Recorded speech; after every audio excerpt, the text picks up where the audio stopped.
nama saya Yohana Nenggolan dengan NIM 138. Halo semuanya, perkenalkan nama saya Cinta Tarisa Madani dengan NIM 152.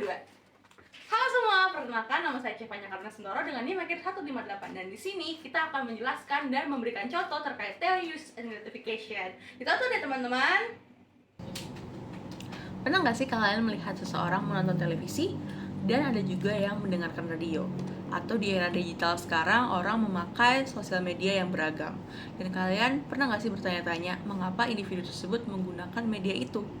Nah, di teori inilah uses and gratification, atau dalam bahasa Indonesianya adalah teori penggunaan media dan pemenuhan kepuasan, yang akan membahas alasan-alasan atau motivasi mengapa individu itu memilih media tersebut untuk digunakan dan menjadi sebuah acuan dalam memenuhi kepuasan.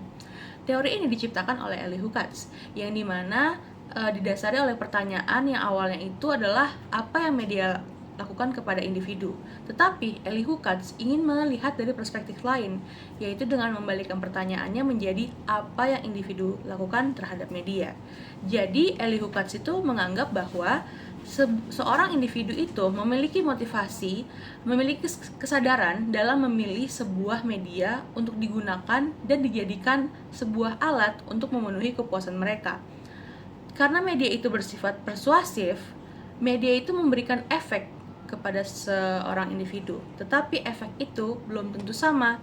Jadi di dalam teori ini didasari oleh 5 asumsi teman-teman. Jadi dalam teori ini ada 5 asumsi. Yang pertama, orang menggunakan media untuk tujuan mereka sendiri. Contohnya, kalian nonton apa nih? Winda. Nah, nonton Winda. Kamu nonton kenapa? Aku sih bosen aja pengen nyari tontonan gitu. Kalau kamu? Karena aku suka main game, jadi aku nonton dia. Nah, itu contohnya. Beda kan tujuannya Yohana sama Cevanya. Kalau Cevanya karena bosan, kalau dia emang karena suka.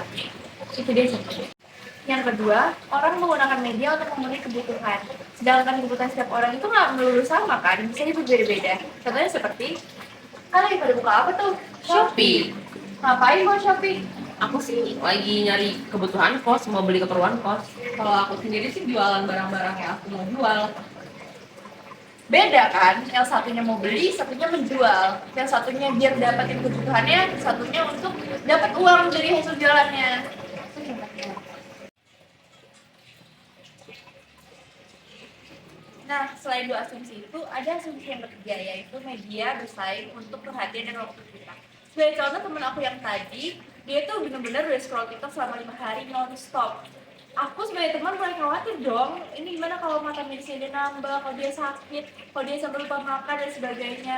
Tapi setelah aku tanya ke Yohana, apa alasan dia main TikTok sampai non-stop itu, ternyata sebagai anak rantau dia tuh merasa kesepian, dan itu adalah salah satu cara dia untuk mengalihkan rasa kesepiannya. Jadi kita setelah mendengar itu bisa agak memaklumi kan, karena paham juga alasannya itu.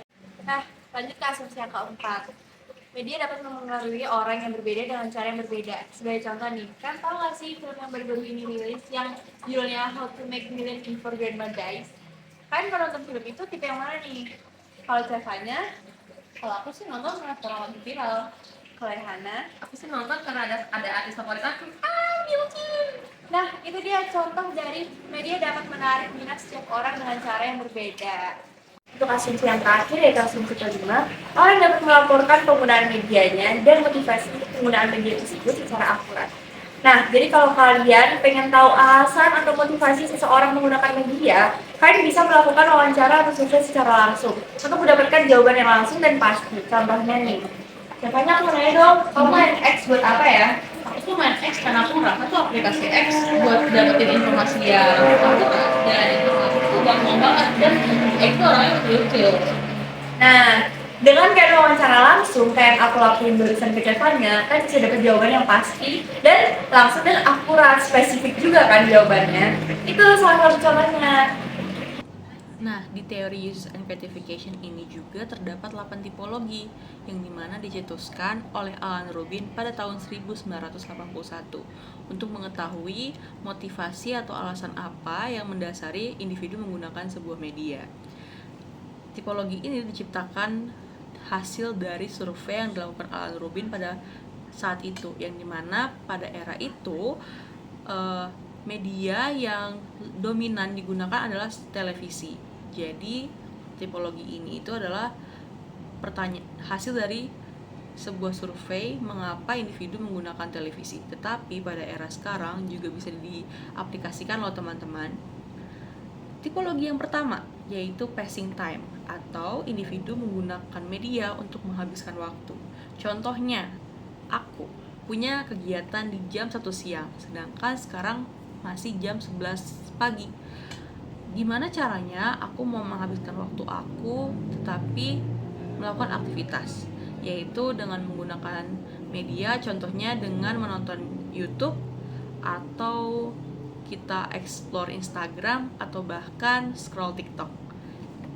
Tipologi yang kedua yaitu companionship atau persahabatan, di mana individu menggunakan media untuk membentuk sebuah relasi baru.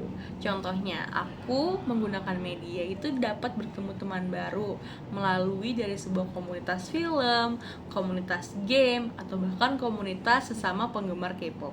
Yang ketiga yaitu escape atau melarikan diri. Jadi, individu menggunakan media itu untuk melarikan diri dari kenyataan.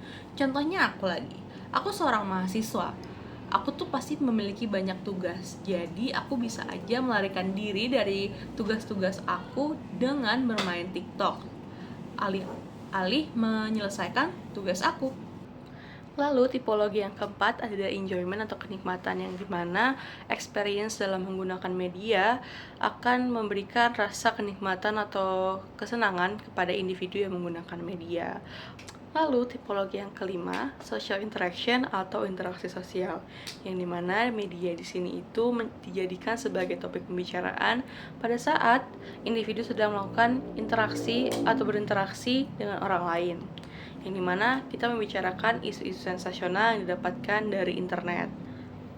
Lalu tipologi yang keenam yaitu relaxation atau relaksasi, yang dimana media itu menjadi sumber kita untuk mendapatkan rasa ketenangan. Contohnya, ketika individu tidak bisa tidur, kesusahan tidur, mereka memilih untuk menonton TV atau mendengarkan lagu yang tenang. Selanjutnya, tipologi yang ketujuh yaitu information atau sumber informasi, yang dimana media itu menjadi sumber informasi untuk terus update terkait informasi-informasi terbaru agar kita tidak tertinggal. Lalu yang terakhir, tipologi yang ke-8, excitement atau kegembiraan. Mungkin ini terdengar seperti sama dengan tipologi yang sebelumnya yaitu enjoyment atau kenikmatan, tetapi excitement atau kegembiraan di sini yaitu adalah di mana media itu digunakan lalu memberikan rasa yang menyenangkan dari suatu tantangan. Kenapa tantangan? Situasi tantangan itu di sini adalah ketika individu itu menonton atau mengonsumsi media yang memberikan rasa tantangan seperti nonton film action, bermain video game yang aksi genrenya atau tembak-tembakan. Lalu contohnya itu kalau misalnya di non media itu seperti bermain atau naik roller coaster. Parasocial relationship using media to have a fantasy friend. Jadi pada materi ini aku bakal jelasin hubungan parasosial. Jadi hubungan parasosial adalah sebuah hubungan atau sebuah perasaan dekat atau hubungan emosional oleh penonton dengan tokoh dalam media seperti selebriti atau karakter fiksi yang diperankan oleh aktor atau aktris dalam televisi. Nah, kenapa aku bilangnya dalam televisi terus nih? Karena pada masa penelitian ini media yang paling sering digunakan adalah televisi. Jadi fokus materi ini adalah penggunaan televisi. Contoh yang bisa aku sampaikan dari buku yang menjadi sumber. Jadi dulu ada seorang aktor yang memerankan serial sebagai seorang dokter. Nah, dari serial itu mulai nih ada penonton yang mulai cerita tentang penyakitnya atau tanya soal tentang penyakitnya, padahal dia hanya seorang aktor yang memerankan seorang dokter.